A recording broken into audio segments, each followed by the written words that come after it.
So welcome guys, itong ating first vlog. So gagamit na muna tayo ng phone. So ang ating channel is Daddy Moto 1. So ang content natin is mga lalamove. So lalamove content, mga delivery dyan.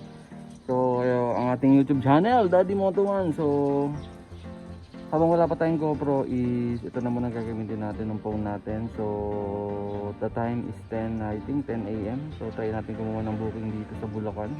So try natin tirahin ng mga Bulacan area. So hindi tayo lalayo, Bulacan lang tayo. So yun lang, see you. Update ko kayo pag may nakuha tayong booking. Let's go. Kuha na tayo ng booking, no? So dito lang sa Del Monte. So from Northridge to Towerville. So ang fare sa atin is 57 pesos. So malapit-lapit lang to unang booking natin for the day. So let's go! Yan po. Sa Towerville lang po, no? Sige po. Doon na po bayad? Sige po, thank you po. So yun, nakuha na natin ang ating first booking. San Jose del Monte. Ito po, na-drop na po ang ating first delivery sa Towerville Elementary. Thank you, sir. Okay po. Ang second booking, ang bayad sa atin is credit, 63. So dito lang din San Jose del Monte to San Jose del Monte. So let's go. Ang ating second pickup sa drop and go dito sa Victory Liner.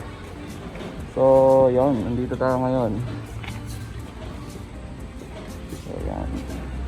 Tawagin daw muna si madam bago natin ibigay ng item, then alis na tayo. Natin ng item, so let's go. See you sa drop point.